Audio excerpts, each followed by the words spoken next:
Na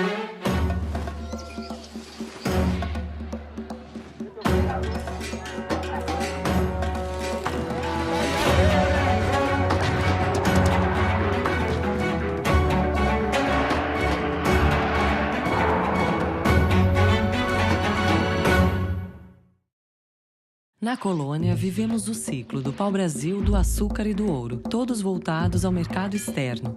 Com a vinda da família real portuguesa e a independência, tivemos tesouro, fazenda, banco e constituição. Enquanto o mundo viveu duas revoluções industriais, o Brasil continuou baseado em latifúndios, exportação e trabalho escravo. Agora, no ciclo do café, a escravidão foi abolida e 1 ano depois chegou a República e as promessas de grandes mudanças. A economia mudou pouco até 1929, quando o mundo quebrou. Com a Grande Depressão, o poder econômico e político mudava de mãos.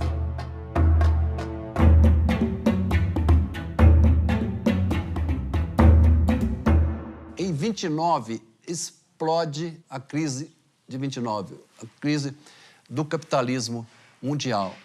Que foi provocada pela quebra da Bolsa de Nova York. A crise de 29 foi uma tragédia. Começa a Grande Depressão. A depressão dos anos 30 foi terrível. Pegou o Brasil em cheio. A Revolução de 30, no fundo, está ligada a esse processo. Getúlio veio do Sul cavalgando e assumiu o poder. A economia brasileira ainda dependia muito das exportações do café e das exportações de produtos primários. Getúlio reagiu à crise de 30 com uma política de comprar o café, queimar o café. Para manter o preço no exterior e ganhar rendas exteriores. Se a capacidade para importar cai muito, de um lado você tem uma crise de abastecimento, claro, né? E de outro, abrem-se oportunidades fantásticas. Abriu a oportunidade de fazer no Brasil a indústria substitutiva de importação. Substituir importações por produção no país. A Revolução Industrial Brasileira realmente começa em 1930 e vai de 1930 a 1980. O Brasil se recuperou mais depressa do que muitos países. Em 1933, a indústria já é maior que a agricultura no PIB brasileiro. Mas o mundo ainda vivia a chamada Grande Depressão. A visão da época do governo é de que isso fazia parte do processo de ajuste. No longo prazo, a economia acabaria se ajustando. Keynes é aquele que verbaliza: a longo prazo estaremos todos mortos. Então, é a hora de o Estado intervir. E o presidente Franklin Roosevelt interveio na economia apenas em 33. Foi o New Deal. O New Deal era uma forte intervenção do Estado na economia, com investimentos do Estado em obras de infraestrutura, de transporte, de navegação, enfim, e isso impulsionaria a economia. À custa de programas de obras públicas só para gerar emprego para as pessoas.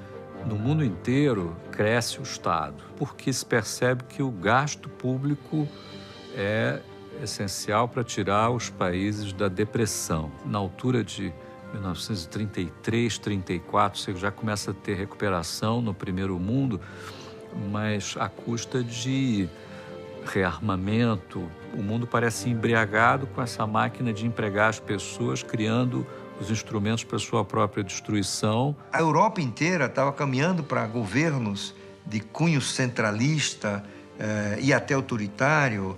Junto com a morte anunciada para muitos da economia de mercado, desaparece também a democracia, destacadamente na Alemanha.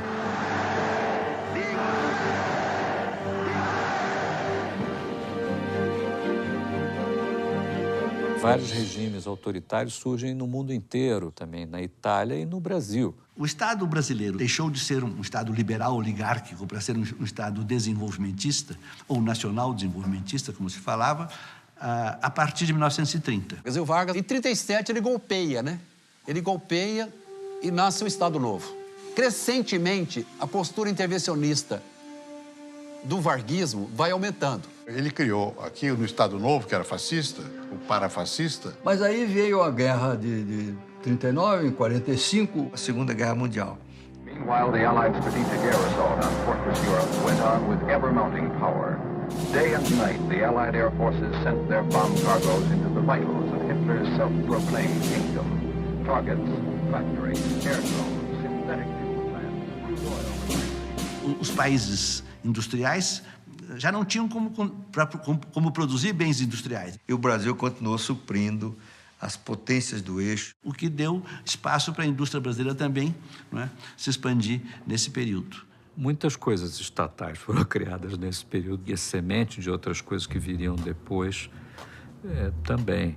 O PIB e a indústria cresceram no regime autoritário de Getúlio Vargas.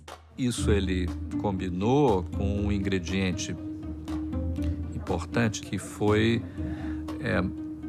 o populismo. Havia uma população urbana, operária, e que poderia ser atraída para a sustentação do governo. E aí se criou todo um aparato institucional de ganhos para o trabalhador. Você teve uma série de legislações que foram sendo implementadas ao longo dos anos 30, que acabou na consolidação das leis do trabalho em 1943. Foi uma cópia da Carta del Lavoro, italiana do Mussolini. O salário mínimo foi instituído no Brasil em 43. Se tinha um número máximo de horas trabalhadas. Garantias de férias, impedir o trabalho de menores, regular o trabalho das mulheres. Ele criou uma reestrutura das relações de trabalho, os sindicatos, mas sempre sob a tutela do Estado. Os sindicatos controlados pelo governo, os dois lados, empresarial e de trabalhadores. Bom, criou uma máquina de ligação de clientelismo entre os sindicatos e o governo. Um sindicato único, reconhecido pelo Estado. Um imposto sindical fazendo com que o sindicato dependa do Estado de alguma forma. E o governo dando dinheiro e controlando tudo isso. Uma coisa bastante discutível, porque houve um atrelamento do sindicato ao Estado. E depois a manipulação política do sindicato para o partido que domina o governo, ou do qual o governo provém. Enquanto as disputas de classe eram controladas no Brasil, em 1945 a guerra chegava ao fim. E surgia a Guerra Fria. Já prevendo o fim da guerra, em 1944, as nações se reuniram para reorganizar a economia mundial. A economia mundial ficou muito desorganizada. Em 1944, há essa grande conferência em Bretton Woods para reordenar o sistema monetário internacional. É quando se inventa o FMI. Uma instituição, né, que, de alguma forma, deu assim as regras do jogo para o comércio internacional. Pode haver situações onde um determinado país se vê com falta de recursos. Ele nasceu para controlar déficit em contas correntes. Para evitar, inclusive, que este problema, localizado neste determinado país, se amplificasse. Para ajudar países nesse tipo de situação sem um prejuízo muito grande às populações. Com o FMI, surgiram também a ONU e o PIB, o cálculo das riquezas produzidas em cada país. Acabou a Segunda Guerra Mundial, imediatamente a ONU convocou todo mundo e fez as regras sobre como ia ser feita a contabilidade nacional e, portanto, como ia ser calculado o PIB. PIB quer dizer Produto Interno Bruto, e ele é uma somatória de tudo o que se produz e que é considerado economicamente valioso. Nenhum país pode ser membro do FMI se ele não calcula direito isso. A Conferência Internacional de Bretton Woods, 1944, presume que cada país vai ter um banco central para cuidar da sua moeda. Um banco que manda nos outros bancos. E aí decide-se reforçar a atividade dos bancos centrais do mundo. Só que o Brasil não tem banco central. Então, por favor, Brasil, volte para casa e faça um banco central. O doutor Bulhões tomou o compromisso de criar um banco central aqui no Brasil. Encontrou uma tremenda resistência no Banco do Brasil, dos políticos, dos empresários. A resistência era tão grande que ele resolveu fazer o que ele chamou de um embrião do Banco Central. Que é a criação da Superintendência da Moeda do Crédito, a SUMOC. Esse embrião do Banco Central, criado para funcionar 6 meses, 1 ano, durou 20 anos. A SUMOC manteve o Banco do Brasil como centro do sistema financeiro. O Banco do Brasil tinha funções, inclusive, de fazer o papel do Banco Central. A execução da política creditícia, da política monetária, da política cambial, estava basicamente com o Banco do Brasil. A SUMOC foi formalmente criada já no governo de Dutra. O Dutra começou muito mal, né, porque ele resolveu abrir a economia. Mas de uma forma tão indiscriminada que acabou resultando um inconveniente muito grande. Reduziu muito as reservas brasileiras, que eram fantásticas naquele período, tinham sido acumuladas durante a guerra e tudo, né? E um ano e meio depois, abandonou o liberalismo econômico. Depois de Dutra, Getúlio Vargas voltou à presidência em 1951. Bota o retrato do velho outra vez, né? Bota o retrato do velho outra vez, bota no mesmo lugar o sorriso do velhinho, faz a gente trabalhar, o sorriso do velhinho, faz a gente trabalhar. O que o Getúlio fez? Fez muita coisa importante. O modelo institucional da infraestrutura foi desenhado pelo Getúlio. Com uma série de projetos. Foi criado o BNDES, que na época era BNDE, não era BNDES. Com a preocupação de financiar as atividades de infraestrutura, criam uma série de empresas estatais importantes que depois marcaram o desenvolvimento brasileiro, né? O governo Vargas cessa abruptamente em 54, causando comoção nacional. Nas eleições seguintes, Juscelino Kubitschek foi escolhido presidente do Brasil. Qual o país que JK encontra? Já é uma economia em processo avançado de industrialização. Juscelino mobilizou o país em torno de um grande projeto. O projeto de um Brasil grande. O que se dizia era 50 anos em 5. O governo Juscelino, desde o início, teve um ambicioso plano de metas. Com foco em 5 setores, que é a energia, transporte, a indústria de base, a saúde e a alimentação. E Brasília, né? A mudança da capital federal, que a longo prazo abriu uma nova fronteira agrícola para o país. Mas mais do que isso, representou o avanço de um novo setor na economia brasileira, que é o setor das grandes construtoras. Talvez mais emblemático tenha sido a capacidade de atrair para o Brasil a indústria automobilística. Digamos que o Juscelino realizou de outra maneira aquilo que o Getúlio tinha concebido, né? Processo de industrialização. Ele foi tão competente e tão hábil. A economia brasileira mudou de patamar. Os grandes projetos de energia, Furnas, por exemplo, grandes projetos rodoviários, a integração com o Nordeste, a BR-116, muitos projetos. Foi crescimento acelerado, industrialização acelerada, integração nacional, interiorização do desenvolvimento. A 56 até a 61, quando a economia cresceu 8,5% reais, o PIB aumentou em 50%. É algo espantoso, é quase um milagre, é assustador o que aconteceu durante o governo JK. O governo Juscelino tem uma imagem histórica açucarada. Tudo deu certo, inovação na música, otimismo. O florescimento das artes no período JK. O bicampeonato de 58 e 62, quando, nas palavras de Nelson Rodrigues, o Brasil abandona o chamado Complexo de Vira-Latas. O período ficou conhecido como Anos Dourados. Os Anos Dourados eram também o início da era espacial no mundo. E no Brasil, marcava o início de graves problemas.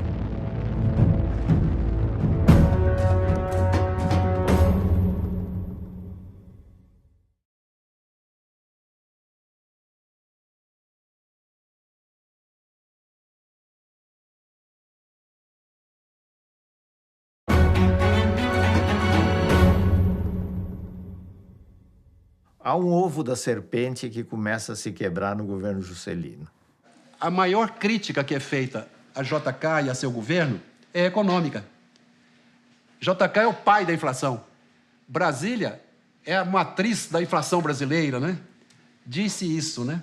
A sociedade viu o país começar a crescer sem ter que apertar o cinto e ficou eufórico. Só que depois a conta chegou. O Juscelino, diferentemente do Getúlio, foi irresponsável do ponto de vista fiscal.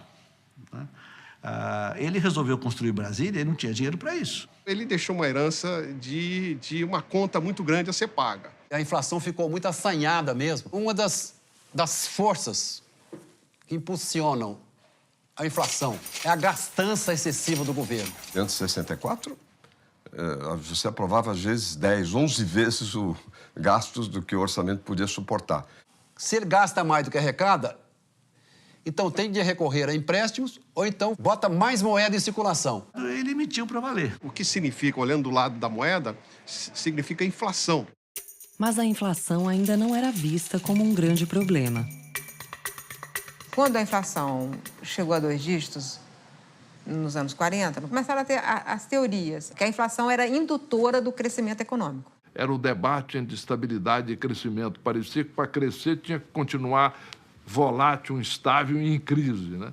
E que estabilidade ia levar à estagnação. Ao combater a inflação, você tomaria medidas que produziriam uma redução do crescimento, como uma redução do gasto público ou uma elevação da taxa de juros, e que isso aí eram medidas recessivas. Muita gente acreditou nessa lorota. A inflação que é uma maneira pela qual você vai tirando o valor de quem tem a moeda nas mãos. Cada unidade monetária que você tem na mão, cada vez compra menos. A inflação é um imposto sobre o pobre. É colocar a mão no bolso de cada cidadão brasileiro, corroendo o poder de compra da renda dos brasileiros. Então, o governo, na verdade, com a inflação, retira o poder aquisitivo da população, se apropria dele de uma forma traiçoeira. Inflation was a kind of tax on everybody that took away savings, but it wasn't one that was voted on by the public. Alguém que diga que o imposto sobre o pobre deve ser a base do progresso de uma nação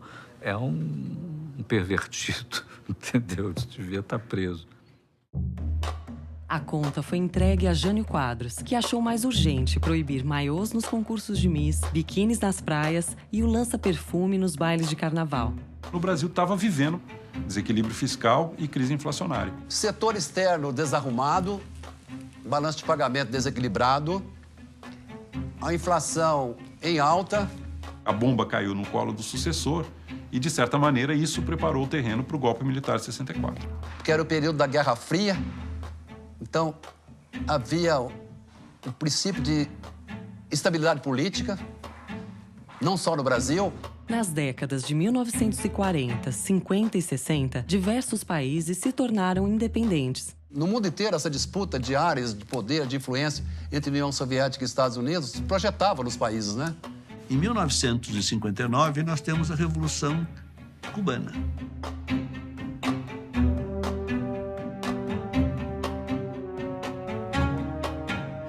Isso vai apavorar os Estados Unidos e vai apavorar as elites brasileiras. Tancredo dizia que Jânio era um grande talento político e seria até um estadista se tivesse equilíbrio emocional.